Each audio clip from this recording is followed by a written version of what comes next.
অথচ শয়তান পৃথিবীতে এসে চ্যালেঞ্জ নিয়েছে যে সে পুরো মানব জাতিকে জাহান্নামে নিয়ে যাবে।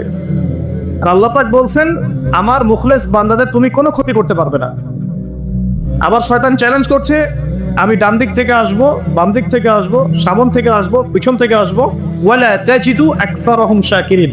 আল্লাহ আপনি বেশিরভাগকে শুকরগুজার পাবেন না, যেটা বাস্তব প্রতিফলন আমরা এখন দেখছি। বেশিরভাগ মানুষ নামাজ পড়ে না, বেশিরভাগ দেখবেন রোজা রাখে না, বেশিরভাগই দেখবেন কোরআন পড়তে জানে না, ম্যাক্সিমাম সুদ খাচ্ছে, ম্যাক্সিমাম জেনা করে, মেজরিটি সংখ্যক মানুষ কিন্তু আল্লাহর বিধানের পরোয়া করছে না। অল্প কিছু মানুষই আল্লাহর বিধানের পরোয়া করছে। এই কথাও আল্লাহ কোরআনে বলেছেন, ওয়া কলিলুম মিন ইবাদিয়াশ শাকুর। আমার শুকরগুজার বান্দার পরিমাণ হবে কি খুব কম। এমনকি নবী সাল্লাল্লাহু আলাইহি ওয়াসাল্লাম হাদিসে বলেছেন যে আমার উম্মতের মধ্যেই ৭৩টা দল হয়ে যাবে। কয়টা? তার মধ্যে ৭২টা দল জাহান্নামে যাবে, নাউজুবিল্লাহ।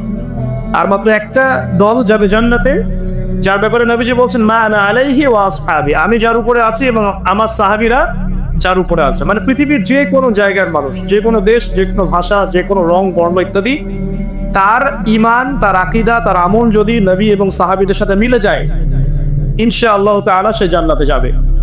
এই যে এখন একটা প্রশ্ন, এখন তো মুক্ত চিন্তার নামে আমরা নাস্তিকতাকে প্রমোট করছি আর কি। হ্যাঁ, বাক স্বাধীনতার নামে, যেটি আল্লাহকে কে সৃষ্টি করি?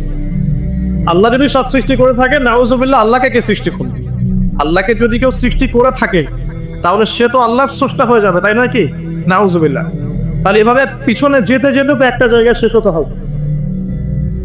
একটা আমরা যখন ফিলোসফি পড়েছিলাম, একটা তত্ত্ব ছিল, তার নাম হচ্ছে কার্যকারণ তত্ত্ব। কার্যকারণ তত্ত্ব মানে হচ্ছে প্রত্যেকটা কাজের পিছনে একটা কারণ থাকে, ঠিক আছে? এই যে ব্যথা হচ্ছে কেন? কোন একটা কারণ আছে। জ্বর কেন? একটা ভাইরাস আছে। মানে প্রত্যেকটা বিষয়ের পিছনে একটা কারণ আছে। এই কারণ যদি আপনি সার্চ করতে যান, এটা কেন এই কারণে, ওইটা কেন এই কারণে, ওইটা কেন ওই কারণে, এই করতে করতে করতে আপনাকে একটা জায়গায় গিয়ে থামতে হবে। আর সেই মহান সত্তার নাম কি? আল্লাহ। এটা আপনার বিশ্বাস। এখন আপনি যতই প্রশ্ন করেন এভাবে, আপনি কোনো কুল কিনারা পাবেন না। এই জন্য নবী সাল্লাল্লাহু আলাইহি ওয়াসাল্লাম বলেছেন, যখনই তোমাদের মধ্যে এই চিন্তা আসবে যে আল্লাহ পাক সবকিছু সৃষ্টি করেছেন, তাকে আবার কে সৃষ্টি করলো, তখন আউযু বিল্লাহি মিনাশ শাইতানির রাজিম পরে বাম দিকে 3বার থুতু ফেলবে।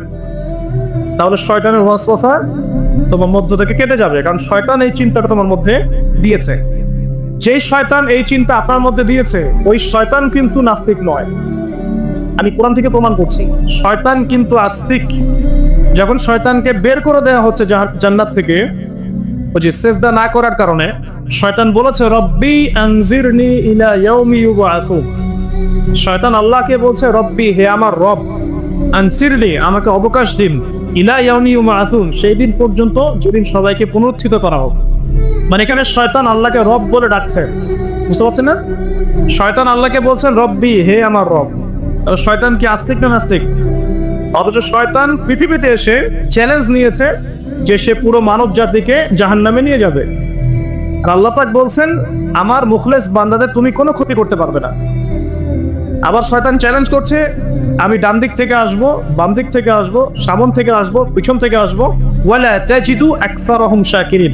আল্লাহ আপনি বেশিরভাগকে শুকরগুজার পাবেন না, যেটা বাস্তব প্রতিফলন আমরা এখন দেখছি। বেশিরভাগ মানুষ নামাজ পড়ে না, বেশিরভাগ দেখবেন রোজা রাখে না, বেশিরভাগই দেখবেন কোরআন পড়তে জানে না, ম্যাক্সিমাম সুদ খাচ্ছে, ম্যাক্সিমাম জেনা করে, মেজরিটি সংখ্যক মানুষ কিন্তু আল্লাহর বিধানের পরোয়া করছে না। অল্প কিছু মানুষই আল্লাহর বিধানের পরোয়া করছে। এই কথাও আল্লাহ কোরআনে বলেছেন, ওয়া কলিলুম মিন ইবাদিয়াশ শাকুর। আমার শুকরগুজার বান্দার পরিমাণ হবে কি খুব কম। এমনকি নবী সাল্লাল্লাহু আলাইহি ওয়াসাল্লাম হাদিসে বলেছেন যে আমার উম্মতের মধ্যেই ৭৩টা দল হয়ে যাবে। কয়টা? তার মধ্যে ৭২টা দল জাহান্নামে যাবে, নাউজুবিল্লাহ। আর মাত্র একটা দল যাবে জান্নাতে, যার ব্যাপারে নবীজি বলছেন, মা আনা আলাইহি ওয়া আসহাবি। আমি যার উপরে আছি এবং আমার সাহাবীরা যার উপরে আছে। মানে পৃথিবীর যে কোনো জায়গার মানুষ, যে কোনো দেশ, যে কোনো ভাষা, যে কোনো রং, বর্ণ ইত্যাদি, তার ঈমান, তার আকীদা, তার আমল যদি নবী এবং সাহাবীদের সাথে মিলে যায়, ইনশাআল্লাহ তাআলা সে জান্নাতে যাবে। এটার জন্যে দল খুলে সবাইকে ওই দলের ফর্ম পূরণ করতে হবে জরুরি না। এটা ঈমানের ব্যাপার, আকীদা আমলের ব্যাপার। যে কোনো জায়গার মানুষ যদি আল্লাহ এবং তার রাসূল এবং তার সাহাবীদের মানহাজ ফলো করে, ইনশাআল্লাহ তাআলা সে জান্নাতে যাবে। আল্লাহ পাক আমাদেরকে তৌফিক দান করুন, আমিন। এখানে বলছিলাম একটা বিষয়, যে জীবন দর্শন পাওয়ার পরে আপনাকে রবকে চিনতে হবে। রবকে চেনার জন্য আমি সূরা ইখলাসটা বলছি, লাম ইয়ালিদ ওয়া লাম ইউলাদ, তাকে কেউ জন্ম দেয়নি, আল্লাহ পাক কারো কাছ থেকে জন্মিতও নন। এখন কিছু মানুষ বলছে, পৃথিবীর কোটি কোটি শত কোটি মানুষ বলছে যে আল্লাহ পাকের সন্তান আছে, নাউজুবিল্লাহ বলছে না? পৃথিবীর শত কোটি মানুষ বলছে যে আল্লাহর সন্তান আছে, নাউজুবিল্লাহ। আল্লাহ পাক সূরা মারিয়ামের মধ্যে বলছেন যে এই যে তারা এই কথাটা বলছে, ইত্তাখাযাল্লাহু ওয়ালাদা, আল্লাহ পাক সন্তান গ্রহণ করেছেন, তার নাম ঈসা আলাইহিস সালাম, নাউজুবিল্লাহ।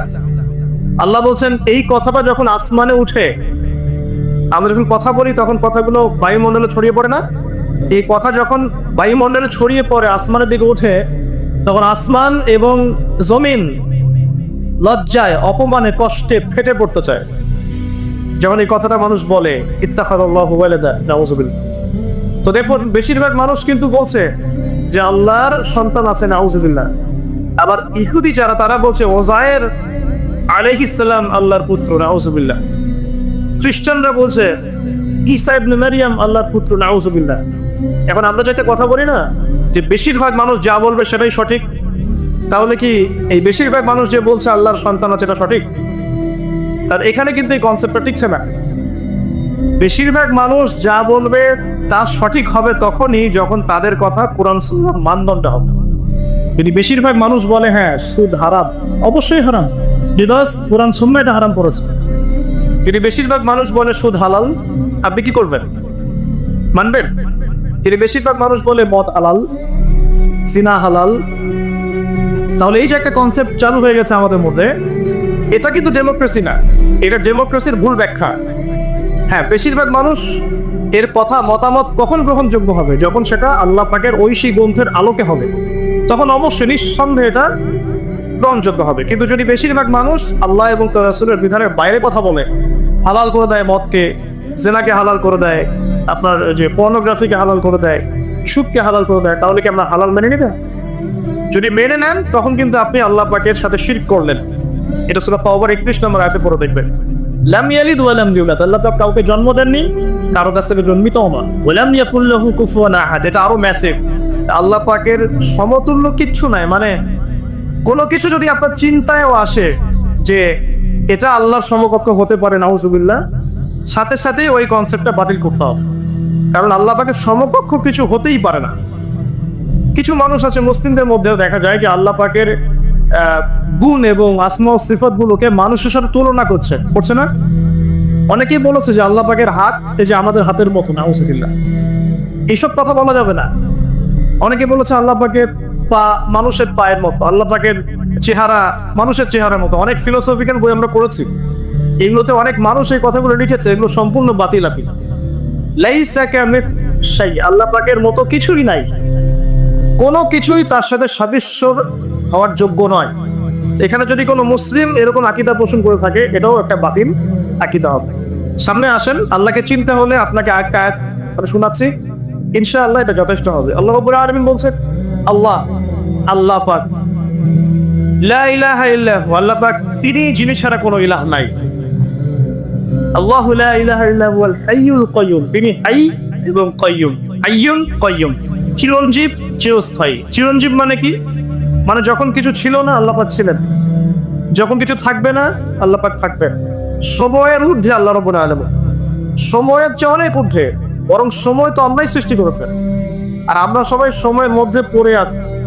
আমাদের এখানে দিন রাত যেমন আল্লাহ রাব্বুল আলামিনের কাছে এমন নয়, মোটেই এমন নয়, বরং কিয়ামতের দিনটাই হবে আল্লাহ পাকের হিসেবে আমাদের দিনের চেয়ে 50,000 বছরের সময়।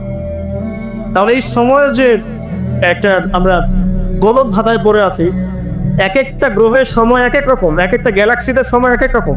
আল্লাহ পাক এগুলো ঊর্ধ্বে, চিরঞ্জীব, চিরস্থায়ী। আপনারা যারা সায়েন্সে পড়েছেন, আপনারা ওই যে আইনস্টাইনের সূত্র করেছেন না, যে সময়ের আলোর বেগে যদি কোনো বাহন ছুটে মহাকাশে, তাহলে পৃথিবীতে দেখা গেল একজনের বয়স 25, ও মহাকাশে 25 বছর ঘুরে আসলো, এসে দেখেছে, আবার পৃথিবীতে এসে দেখলো তার ওই ভাই যার বয়স 25 ছিল তার বয়স এখন 50, কিন্তু ওই বেচারার বয়স কিন্তু 25ই থেকে গেছে। সূত্রটা জানেন না? তো সময় কিন্তু সব জায়গায় একরকম নয়, এখানে অনেক ব্যাপার আছে। আল্লাহ রাব্বুল আলামিন চিরঞ্জীব এবং চিরস্থায়ী। আল্লাহু লা ইলাহা ইল্লা হুয়াল হাইয়ুল কাইয়ুম লা তা'খুযুহু সিনাতুন ওয়া লা নাওম। আল্লাহ পাক বলছেন তাকে তন্দ্রাও স্পর্শ করে না, নিদ্রাও স্পর্শ করতে পারে। তন্দ্রা কি? এই যে আমাদের ঝিমুনি আসে, এটা তন্দ্রা। আর নিদ্রা কি? আমরা যেটা ঘুমিয়ে যাই, এটা নিদ্রা। তো নিদ্রাকে বলা হয়েছে মৃত্যুর ভাই। এই কারণে জান্নাতে মানুষ যখন যাবে তাদের ঘুম হবে না, মানে জান্নাতে কোনো ঘুম নাই, কারণ ঘুম হচ্ছে মৃত্যুর ভাই। তো আল্লাহ পাককে ঘুমও স্পর্শ করতে পারে না এবং ঝিমুনি তন্দ্রাও স্পর্শ করতে পারে না। এমন একটু চিন্তা করে দেখেন, এই লক্ষ কোটি বছর ধরে যে মহাকাশ চলছে সৃষ্টির পর থেকে, আল্লাহ রাব্বুল আলামিন একটা মুহূর্ত সময়কে রেস্ট নিয়েছেন? একটা জাররা পরিমাণ সময় কি তিনি রেস্ট নিয়েছেন?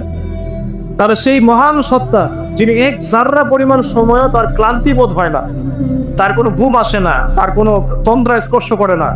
তা আমরা সেই আল্লাহর বান্দা হয়ে কি আল্লাহর বিধান বা তার আনুগত্যের বাইরে যাওয়া ঠিক হবে?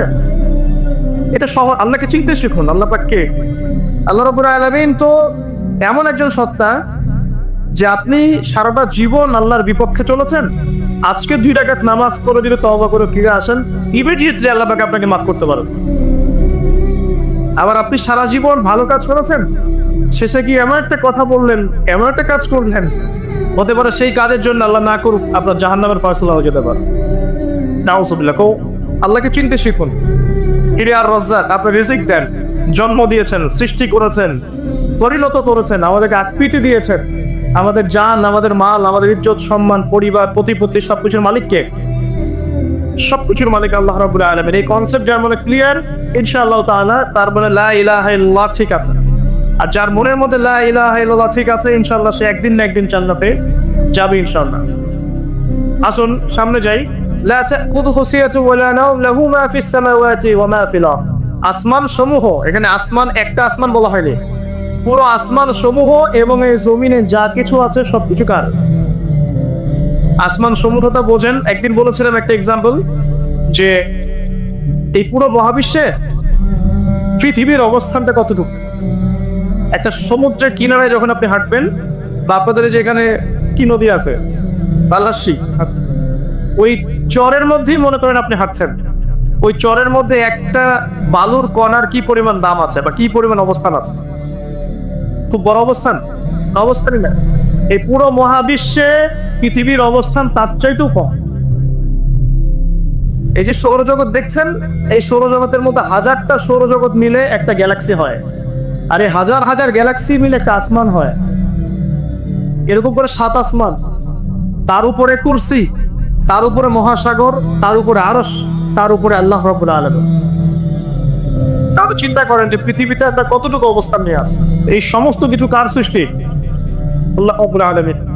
এখন সামনে আসেন, লাহু মা ফিস সামাওয়াতি ওয়া মা ফিল আরদ মান যাল্লাযী ইয়াশফাউ ইনদাহু ইল্লা বিইذনিহি। যার এত ক্ষমতা, যে আল্লাহ পাকের এত ক্ষমতা, আল্লাহ পাক বলছেন কে আছে যে তার অনুমতি ছাড়া আল্লাহর সামনে সুপারিশ করতে পারে? এখান থেকে আমাদের আকীদা পরিষ্কার হওয়া দরকার আছে না? আমরা তো অনেক সময় মনে করি যে পীর সাহেব ধরেছি বাস জান্নাতে চলে যাবে, নাকি? আমল করার দরকার নেই, বায়াত ধরেছি বাস জান্নাতে চলে যাবে, আমার আমলের দরকার নাই। এত সহজ না। আল্লাহ পাক বলছেন কে আছে যে আমার কাছে সুপারিশ করবে আমার অনুমতি ছাড়া? আল্লাহ পাকের অনুমতি না পেয়ে কেউ এই কাজ করতে পারবে? পারবে না। আমরা জানি রাসূল সাল্লাল্লাহু আলাইহি ওয়াসাল্লাম উম্মতের জন্য সুপারিশ করবেন। হ্যাঁ, শহীদগণ সুপারিশ করবে, এই যে হাফেজে কোরআন, আলেম, অনেক মানুষ, অনেক শ্রেণীর মানুষকে আল্লাহ পাক সুপারিশ করার এখতিয়ার দিবেন। কেন দিবেন? বিকজ আল্লাহ পাক তাদের আমলে সন্তুষ্ট এবং আল্লাহ পাক তাদেরকে সম্মানিত করবেন সবার উপরে। মনে করেন এখানে অনেক মানুষ আছে, এর মধ্যে একজনকে আপনি সবচেয়ে বেশি পছন্দ করেন, সে আপনাকে সন্তুষ্ট করেছে, তাকে সম্মানিত করতে চাচ্ছেন আপনি। এখন তাকে ডেকে নিয়ে আসলেন সবার সামনে, এনে আপনি যে ফুলের তোড়া উপহার দিলেন, মানে আপনি তাকে ভালোবাসেন, তাকে সম্মান করেন। এখন সে আপনাকে যদি কিছু বলে যে আমার অমুক ভাই আছে, সেও মাশাআল্লাহ এই পথে চেষ্টা করছে, আপনি তাকে একটু সুযোগ দেন, তখন আপনি কিন্তু ওকে সুযোগ দিবেন। এইটা সুপারিশ। মানে বিষয়টা হচ্ছে যে যখন আল্লাহ রাব্বুল আলামিন কিছু মানুষের উপর সন্তুষ্ট হবেন, তখন গিয়ে আল্লাহ রাব্বুল আলামিন তাদেরকে সুপারিশ করার এখতিয়ার দিবেন।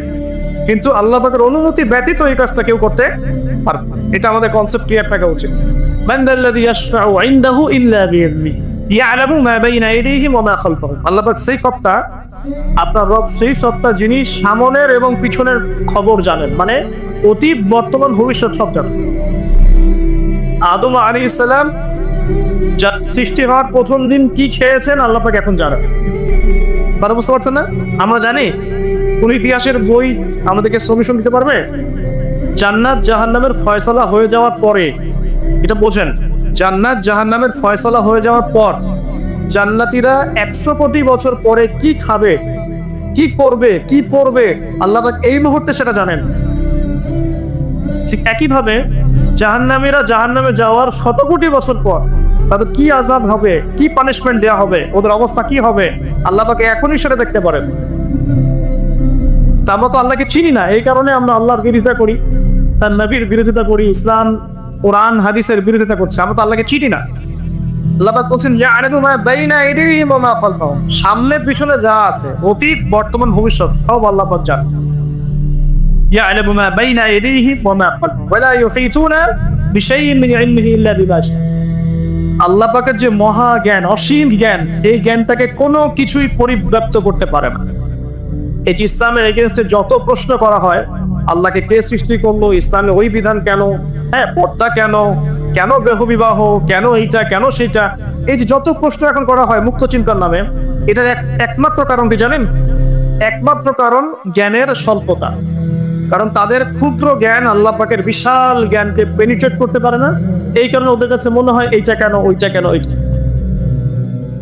এখানে বিষয়টা হচ্ছে যে মহান সত্তা পুরো মহাবিশ্ব সৃষ্টি করেছেন, নিঃসন্দেহে তার জ্ঞান আমার জ্ঞানের চেয়ে অনেক বেশি। এবং তিনি যে বিধানটা নাজিল করবেন, যা বলবেন, তার প্রতিটা অক্ষর নিঃসন্দেহে সত্য। এটা আমার বুঝে আসুক বা না আসুক, আমাকে আত্মসমর্পণ করতে হবে, এটা বুদ্ধিমানের কাজ। এর মধ্যে অনেক কিছু ব্যাখ্যা আমি বের করতে পারবো, অনেক কিছু হয়তো পারবো না। যেটা পারবো সেটা আলহামদুলিল্লাহ, যেটা পারবো না ইনশাল্লাহ আগামীতে হয়তো সেটা বের হবে, হবে না? কোরআন দিয়ে প্রত্যেকটা যুগ এবং জিজ্ঞাসার জবাব দেওয়া হয়েছে না? এখন হয়তো ওয়ার্ল্ডে এমন নতুন নতুন কিছু মাসআলা এসেছে যেগুলো এখন পর্যন্ত আবিষ্কৃত হচ্ছে না, হয়তো সামনের দিনগুলোতে দেখবেন ঠিকই এগুলো আবিষ্কার হয়েছে। দেখবেন হয়তো কয়েকদিন পর যদি নাসা বলে যে হ্যাঁ জান্নাত জাহান্নাম বলে কিছু আছে, আমরা দেখেছি, ওরা এখন বলছে না মহাবিশ্ব ওইখানে প্রাণ আছে, এই আছে, সেই আছে, মানুষ বিশ্বাস করছে। কয়েকদিন পর যদি তারা এই কথাটা বলে, তখন দেখবেন সারা বিশ্বের মানুষ বিনা বাক্যে বিশ্বাস করে। যেটা আগামীতে হবে সেটা আল্লাহ পাক আগেই জানিয়ে দিয়েছেন। প্রকৃত মুসলিম এবং বুদ্ধিমান মুসলিম সে যে নিঃশর্তভাবে আল্লাহ পাকের এই বিধানগুলোকে মেনে চলে, এখানে কোনো প্রশ্ন করতে যায় না। কারণ সে জানে আমার জ্ঞানটা সসীম, আল্লাহ পাকের জ্ঞান অসীম। ক্ষুদ্র জ্ঞান কখন আল্লাহর মহা জ্ঞানকে পেনিট্রেট করতে পারে না। এটা আল্লাহ পাক বলছেন যে আল্লাহর মহা জ্ঞানকে কোনো সত্তাই পরিবেষ্টন করতে পারবে না ইল্লা বিমা শাআ। যতটুকু জ্ঞান তিনি দিতে চান এতটুকু বাদ দিয়ে, যতটুকু জানিয়েছেন এতটুকু বাদ দিয়ে আমরা জানি না। যেমন কিয়ামতের অনেক সাইনের কথা বলা আছে না, এক্স্যাক্টলি কোন দিনে কিয়ামত হবে কেউ বলতে পারবে না। আল্লাহ পাক যতটুকু চান এতটুকু আমরা জানি। ইয়া'লামু মা বাইনা আইদিহিম ওয়া মা খালফাহুম ওয়া লা ইউহিতুনা বিশাইইন মিন ইলমিহি ইল্লা বিমা শাআ ওয়াসি'a কুরসিয়্যুহুস সামাওয়াতি ওয়াল আরদ। আল্লাহ পাক বলেন এই মহাবিশ্বকে আল্লাহ পাকের কুরসিটা ঘিরে রেখেছে। এই কুরসি কিন্তু আরশ নয়, এই কুরসি পুরো মহাবিশ্বকে ঘিরে রেখেছে। এর উপরে আছে মহাসাগর, তার উপরে আছে আরশে আজিম। ঠিক আছে? ওয়াসি'a কুরসিয়্যুহুস সামাওয়াতি ওয়াল আরদ ওয়া লা ইয়াউদুহু হিফযুহুমা ওয়া হুয়াল আলিয়্যুল আযীম। এবং এই পুরো মহাবিশ্বকে পরিচালনা করতে বা নিয়ন্ত্রণ করতে আল্লাহ পাকের যাররা পরিমাণও কোনো কষ্ট হয় না। তো এই হচ্ছে আপনার রব, যে রব আপনাকে সৃষ্টি করেছেন এবং দুনিয়াতে একটা হায়াত দিয়েছেন, এবং আপনাকে তিনি মৃত্যু দিবেন, এরপর আবার পুনরুজ্জীবিত করবেন, তারপর বিচার ফয়সালা হবে, এরপর হয় জান্নাত, তাহলে জাহান্নাম। আপনি আপনার রবকে চিনতে শিখুন, তাহলে ইনশাআল্লাহ তাআলা এটা আপনার জন্য সহজ হবে আল্লাহর আনুগত্য করা, তার দাসত্ব করা। এরপর কি আল্লাহ পাক কি করলেন? আল্লাহ রাব্বুল আলামিন রবকে চিনতে শেখানোর পরে আমাদেরকে পৃথিবীতে পাঠিয়েছেন। পৃথিবীতে পাঠিয়ে কি আল্লাহ পাক আমাদেরকে ছেড়ে দিয়েছেন? না, আল্লাহ রাব্বুল আলামিন ওইটি গ্রন্থ নাযিল করেছেন, এবং এই ঐশী গ্রন্থটাই হচ্ছে সত্য মিথ্যা চূড়ান্ত মানদণ্ড। এখন রবকে চেনার পরে আপনাকে চিনতে হবে সত্য কোনটা, মিথ্যা কোনটা। কারণ আপনাকে জীবনে এখন চলার পথে অনেক কিছু ফেস করতে হবে। ফেস করতে গিয়ে হয় সত্যের পথে যাবেন, না হলে মিথ্যার পথে যাবেন। তাহলে আপনাকে চেনার দরকার আছে কোনটা সত্য কোনটা মিথ্যা। এটার অ্যান্সারও কে দিবে? কোরআন দিবে। কোরআন বলছে সূরা কাহফের 29 নম্বর আয়াতে যে ওয়াকুরিল হাক্কু মির রাব্বিকুম, হে নবী মুহাম্মদ সাল্লাল্লাহু আলাইহি ওয়াসাল্লাম আপনি বলে দিন সত্য সেটাই, হক সেটাই যা আপনার রবের পক্ষ থেকে নাজিল হয়। তার মানে যখন তাওরাত নাজিল হয়েছিল সেটাই হক ছিল, যখন জাবর নাজিল হয়েছে ওটাই কিন্তু হক ছিল, ইনজিল নাজিলের সময় ইনজিল হক ছিল, এখন কোরআন নাজিল হয়েছে, কিয়ামত পর্যন্ত কোনো নবীও আসবেন না আর কোনো কিতাবও আসবে না। তাহলে কোরআন এবং এর ব্যাখ্যা সুন্নাহই হচ্ছে সত্য মিথ্যার চূড়ান্ত মানদণ্ড। এখন দুনিয়াতে চলার পথে আপনি এখন একটা গাইডেন্স পেলেন, আমি যে এখন রবকে চিনেছি, রবকে পেতে হবে, রবের কাছে ফিরতে হবে, জান্নাতে যেতে হবে, আমার গাইডেন্স লাগবে। এন্ড গাইডেন্স কি পেলেন? কোরআন এবং হাদিস। এটাই হচ্ছে সত্যের চূড়ান্ত মানদণ্ড।